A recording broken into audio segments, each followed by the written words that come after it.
What if I told you a simple tale about barnyard animals contains one of the clearest, most chilling predictions of modern political manipulation? George Orwell's Animal Farm is not just an allegory or a children's fable. It's a surgical dissection of how power corrupts, how propaganda is built, and how revolutions can become the very thing they sought to overthrow. The stakes are personal and universal. Freedoms lost not in a day but through small betrayals, clever language, and the gradual erosion of principles. Published in 1945, Animal Farm follows animals who rise up against their human farmer, dreaming of a world where animals are equal, free, and happy. But what begins as hope becomes a cautionary tale we still need today. The animals overthrow Mr. Jones and establish animalism, a set of ideals meant to guarantee equality and dignity for all. Instead, the movement devolves into a totalitarian regime led by the pigs, especially Napoleon, who become every bit as oppressive as the humans they replaced. Every character and event maps onto 20th century politics, and the patterns Orwell exposes: consolidation of power, rewriting of rules, cult of personality, resonate in modern governance and media.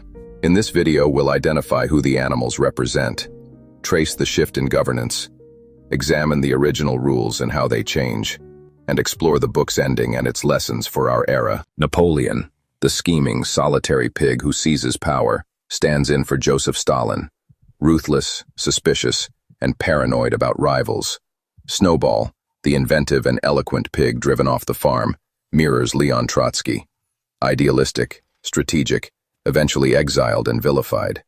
Old Major, whose revolutionary speech sparks the uprising, is a composite of Karl Marx and Vladimir Lenin. He supplies the theory and the moral force but never lives to see the messy reality. Boxer the horse is the backbone, tireless, loyal, and tragically simple. He represents the working class, whose labor builds the regime even as they are betrayed. The sheep, chanting short slogans, are the uncritical masses swept by repetition and propaganda. Squealer, the silver-tongued pig, is the propagandist who bends truth with statistics and fear. Mr. Jones and visiting humans symbolize the capitalist rulers and foreign powers.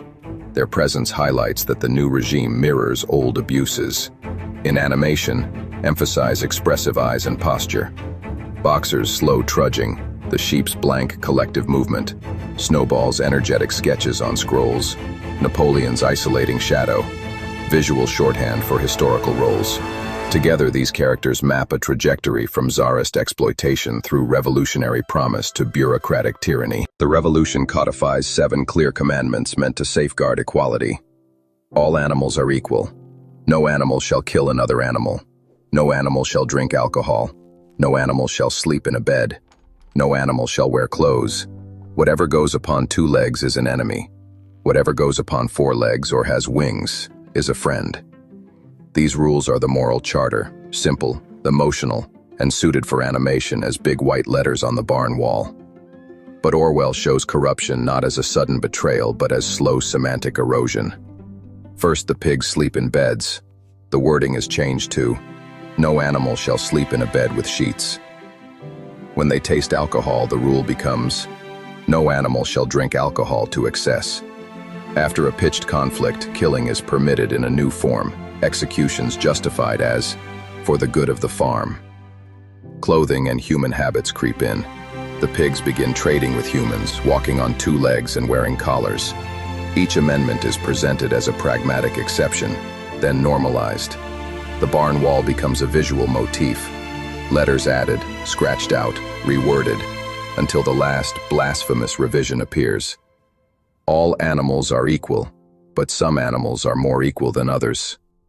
That final line compresses the entire anatomy of ideological rot. Language reshaped to conceal privilege, and rules mutated to protect power. The final scene is a devastating mirror.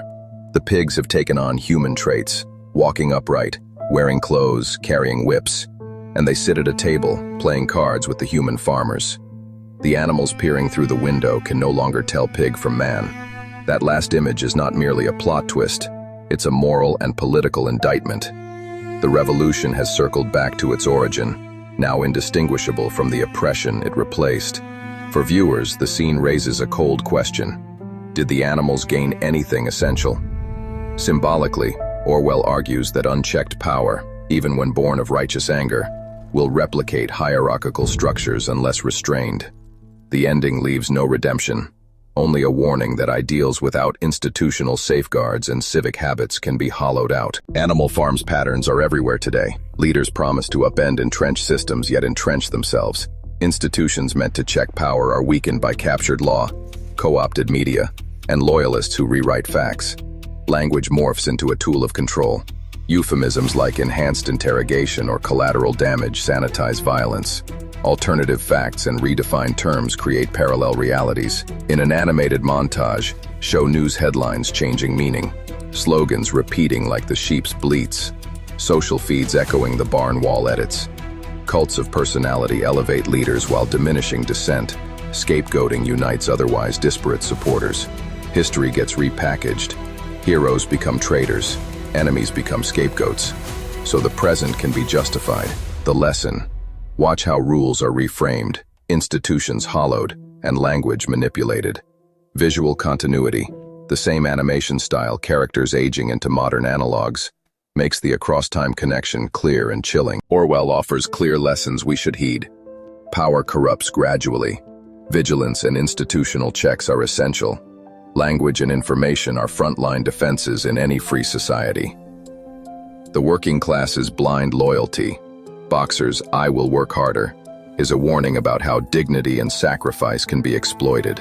But we've ignored many warnings. Democracies assume norms will hold, yet norms can be eroded by incremental abuses.